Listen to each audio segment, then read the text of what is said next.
আসসালামু আলাইকুম প্রিয় শিক্ষার্থীরা, আমার মনে হয় জাতীয় বিশ্ববিদ্যালয় কর্তৃপক্ষ আমাদের অনার্সে ভর্তি পরীক্ষায় সকল প্রশ্ন কমন পাওয়ার সুযোগ তৈরি করে দিয়েছে। সেটা হচ্ছে আমাদের ভর্তি পরীক্ষাটা তারা এমসিকিউ পদ্ধতিতে নিচ্ছে।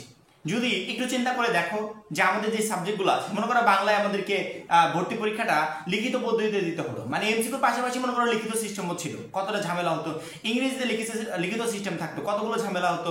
আবার আমাদের অন্যান্য সকল সাবজেক্টে যদি লিখিত থাকতো তাহলে কতটা পরিশ্রম আমাদেরকে করতে হতো একটু চিন্তা করে দেখো। সেখানে আমাদেরকে তারা সুযোগ করে দিয়েছে শুধুমাত্র এমসিকিউ পদ্ধতিতে ভর্তি পরীক্ষা হবে। অবশ্যই তাদেরকে ধন্যবাদ এই অপরচুনিটিটা তৈরি করে দেওয়ার জন্য, যাতে আমরা অনার্স ভর্তি পরীক্ষায় প্রত্যেকটা শিক্ষার্থী ভালো রেজাল্ট করতে পারি। এবং দ্বিতীয় যে সুযোগটা তারা করে দিয়েছে সেটা হচ্ছে ভর্তি পরীক্ষায় সাধারণত এরকম অপরচুনিটি থাকে না যে আমাদের কোনো নেগেটিভ মার্ক নাই, অর্থাৎ আমাদের একটা হলে আমরা 1 নাম্বার পাবো, যদি না হয় সেক্ষেত্রে আমাদের মাইনাস কোনো মার্ক নাই। সেক্ষেত্রে এখানেও আমাদের আরেকটা সুযোগ ভর্তি পরীক্ষায় ভালো রেজাল্ট করা। এবং অনার্স ভর্তি পরীক্ষায় আমরা যে পড়াশোনাটা করছি, কেউ মূল বই থেকে পড়ছে, অর্থাৎ টেক্সট বুক, আমাদের যে বইগুলো আছে এইচএসসি পরীক্ষার প্রিপারেশন আমরা যেখান থেকে নিয়েছিলাম সেই বইগুলো কেউ পড়ছে, কেউ আবার কোশ্চিন ব্যাংক কিনেছে। ঠিক আছে, বিগত বছরের প্রশ্নগুলো উইথ অন্যান্য ইউনিভার্সিটি যে অ্যাডমিশন পরীক্ষা হয় এই প্রশ্নগুলো কেউ কিনেছে, কেউ ভর্তি সহায়িকা বই কিনেছে যেখানে চ্যাপ্টার ভিত্তিক প্রশ্নগুলো গোছানো আছে। এখন এক একজন এক এক রকম করে প্রিপারেশন নিচ্ছে।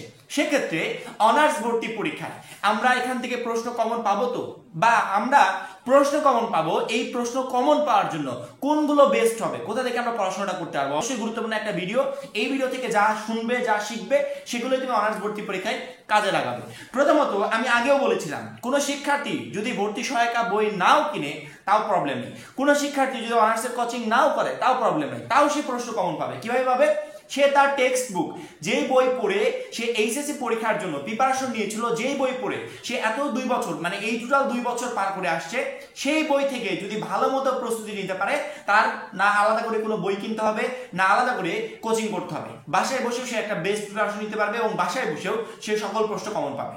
যেহেতু আমাদের পরীক্ষাটা এমসিকিউ পদ্ধতিতে হচ্ছে, বারবার করে বলছি, সিকিউ সিস্টেম নাই, সেখানে আমরা এত প্রেশার কেন নিচ্ছি, আমরা এত টেনশন কেন করছি? অবশ্যই মাস্ট বি অনার্স ভর্তি পরীক্ষায় আমি একটা ভালো রেজাল্ট করতে পারবো। তোমার মেইন ফোকাস হবে, তুমি ভর্তি সহায়িকা কিনো, তুমি কোশ্চিন ব্যাংক কিনো, তুমি যা ইচ্ছা তাই কিনো, তোমার মেইন ফোকাস হবে তোমার যে বইগুলো আছে, যেই লেখকের বইগুলো বা যেই রাইটারের বইগুলো থেকে তুমি এতদিন যাবত পড়াশোনা করে আসছো বা এতদিন যাবত যেখান থেকে প্র্যাকটিস করেছো, সেই বইগুলোকে ফেলে রেখে তুমি যদি এখন কোশ্চিন ব্যাংক বা ভর্তি সহায়িকা বইয়ের পিছনে ছুটে, তাহলে কখনো তুমি ভালো রেজাল্ট করতে পারবে না। তোমাকে অবশ্যই ভালো রেজাল্ট করতে হলে এই 2 বছর যাবত তোমার চর্চায় অধ্যয়নে যে বইগুলো ছিল ওই বইগুলোকেই তোমাকে আবার ভালো মতো কমপ্লিট করতে হবে। এই 2 বছর যাবত তুমি কি কোশ্চিন ব্যাংক পড়েছো? এই 2 বছর যাবত তুমি কি ভর্তি সহায়িকা বই পড়েছো? একদমই না। তাহলে যেগুলো পড়েছো সেগুলোতে কেন সময় দিচ্ছ না? ওইখান থেকে তো প্রশ্ন আসবে, এবং ওইখান থেকে এমন ভাবে প্রশ্ন আসবে যে প্রশ্নের মিল তুমি ভর্তি সহায়িকায় খুঁজে পাবে না। আচ্ছা, ভর্তি সহায়িকা বইটা বানালো কিভাবে, কোশ্চিন ব্যাংক রেডি করলো কিভাবে, এই বইগুলো দেখে না, এই বইগুলো থেকে তৈরি করা নেই। তাহলে তুমি এই বইগুলো রেখে কেন কোশ্চিন ব্যাংক আর ভর্তি সহায়িকা আগে পড়ছো? তোমার যদি অনার্স ভর্তি পরীক্ষায় সবগুলো প্রশ্ন কমন পাওয়ার ইচ্ছা থাকে, সবগুলো প্রশ্ন যদি কমন পেতে চাও, তাহলে আমি বলবো সামনে যেটুকু সময় আছে আমাদের জন্য এনাফ ভর্তি পরীক্ষা একটা প্রিপারেশন নেয়, এনাফ আমাদের জন্য। কারণ কি, আমাদের কোনো নেগেটিভ মার্ক নাই, আমাদের লিখিত কোনো অংশ নাই, এমসিকিউ পদ্ধতিতে সবগুলো ভর্তি পরীক্ষা হবে। সেক্ষেত্রে সামনের সময়টা আমাদের জন্য পর্যাপ্ত ভর্তি পরীক্ষায় ভালো রেজাল্ট করা। এবং এই ভর্তি পরীক্ষায় ভালো রেজাল্ট করতে হলে অবশ্যই তোমার আগে যে বইগুলো তুমি এই 2 বছর যাবত অধ্যয়ন করে আসছো, মানে কি অলরেডি তুমি প্রিপারেশন অর্ধেক নিয়ে রাখছো, এখন শুধুমাত্র তোমার রিভাইজ দেওয়ার পালা। বারবার করে একটার পর একটা রিভাইজ দিবে, বারবার করে একটার পর একটা রিভাইজ দিবে, বইগুলো দেখবে এমনিতে আয়ত্তে চলে আসছে। এই বইগুলো আগে কমপ্লিট করো, যে বইগুলো এতদিন যাবত পড়েছো, এখান থেকে টোটাল প্রশ্ন তুমি কমন পাবে। এগুলো কমপ্লিট করার পরবর্তীতে এখন গিয়ে তুমি ভর্তি সহায়িকা বইটা পড়তে পারো। এখন গিয়ে ভর্তি সহায়িকায় তুমি কি পড়বে? তুমি দেখবে যে তুমি যে বইগুলো থেকে প্রিপারেশনটা নিলে এই প্রিপারেশনটা কেমন হয়েছে, যাচাই করবে তুমি। এগুলো নিজেই বুঝতে পারবে অনার্স ভর্তি পরীক্ষায় তুমি প্রশ্ন কমন পাবে কিনা। যাচাই করতে গিয়ে যদি দেখো যে না পারছি না, প্রবলেম হচ্ছে, মনে পড়ছে না, সেক্ষেত্রে বুঝবে বই থেকে প্রিপারেশন না এখনো বাকি আছে। অবশ্যই আরেকবার বইতে ফেরত যাবে, আবার বইগুলো একটু ভালো মতো রিভাইজ দেবে, ভালো মতো একটু প্রিপারেশন নেবে, আবার ভর্তি সহায়িকা বইতে ফেরত আসবে। কিন্তু আমরা প্রচন্ড পরিমাণে আমরা এত লেভেলের বোকা যে আমরা আমাদের যে 2 বছর যাবত যে বইগুলোকে আমরা পড়লাম, যত্ন করলাম, ভালোবাসলাম, সেগুলোকে রেখে আমরা এখন ভর্তি সহায়িকার পিছনে ছুটছি। যে ভর্তি সহায়িকা না ব্যতিক্রম কিনতে হবে, না জয়কলি কিনতে হবে, না আরেকটা কিনতে হবে, আমরা এগুলোর পিছনে ছুটছি। ওই যে আরেকটা জন কি আছে, দিগদর্শন, আমরা এগুলোর পিছনে শুধুমাত্র ছুটছি। অথচ এগুলোর পিছনে না ছুটেও অনার্স ভর্তি পরীক্ষায় ভালো একটা রেজাল্ট করা যায় সেটা আমরা কেউ মাথাতেই আনছি। অনার্স ভর্তি পরীক্ষায় যদি সবগুলো প্রশ্ন কমন পেতে চাও এবং মাস্ট বি তুমি সবগুলো প্রশ্ন কমন পাবে, সেটা কিভাবে?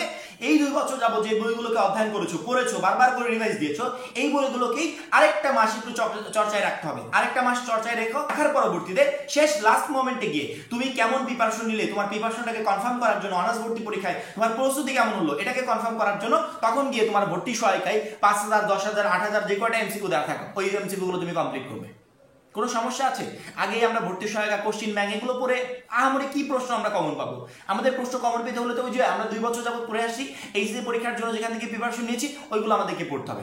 পরবর্তীতে গিয়ে আমরা এই ভর্তি সহায়িকাটা পড়বো। ভর্তি সহায়িকা বই আমি বলছি না যে কিনেছো বলে খারাপ হয়েছে, না, একদমই না। এটা আমাদের প্রিপারেশনটাকে মানে 50 গুণ বাড়িয়ে দিবে। আমার প্রিপারেশনটা যা ছিল এই প্রিপারেশনটাকে আরেকটু মজবুত করবে ভর্তি সহায়িকা বইটা। এই বইটা পড়লে আমরা বুঝতে পারবো যে আমাদের অনার্স ভর্তি পরীক্ষায় যখন আমরা পরীক্ষার হলে যাব তখন তো আমাদের প্রশ্নগুলোর অ্যান্সার এভাবেই করতে হবে। সেই অ্যান্সারগুলো ভর্তি পরীক্ষার আগে আমি নিজেকে আরেকবার ভর্তি পরীক্ষায় বসিয়ে দেখি তো কেমন অ্যান্সার করতে পারছি। তোমার প্রিপারেশনটা তোমার পরীক্ষার আগেই যাচাই করা হয়ে যাবে। তুমি কতটুকু প্রস্তুত ভর্তি পরীক্ষার জন্য তুমি আগেই যাচাই করতে পারবে।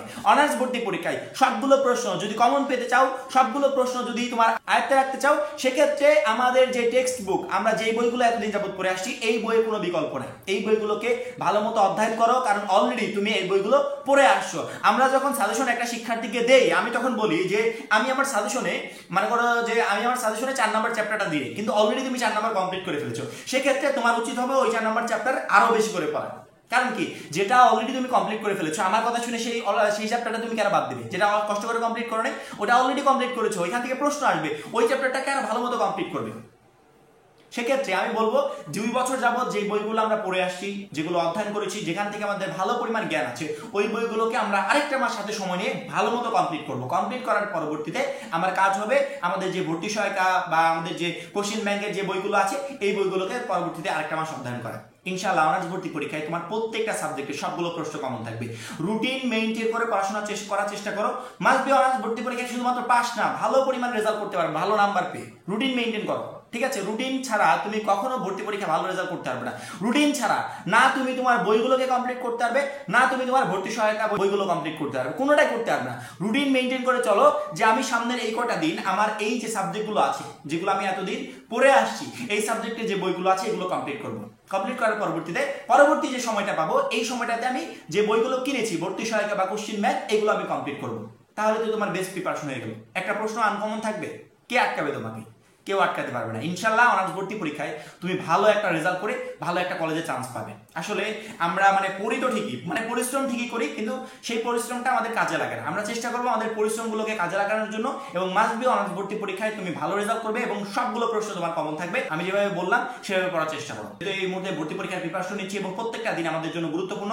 এই গুরুত্বপূর্ণ দিনগুলো আমরা বা গুরুত্বপূর্ণ সময়টাকে আমরা সুন্দর করে কাজে লাগানোর চেষ্টা করবো, যাতে ভর্তি পরীক্ষায় একটা ভালো রেজাল্ট করতে পারি। ঠিক আছে? এখন এই পর্যন্ত। পরবর্তী ভিডিওর জন্য চ্যানেলটা সাবস্ক্রাইব করে রাখবে। সবাই ভালো থাকবে, সুস্থ থাকবে। আল্লাহ হাফেজ।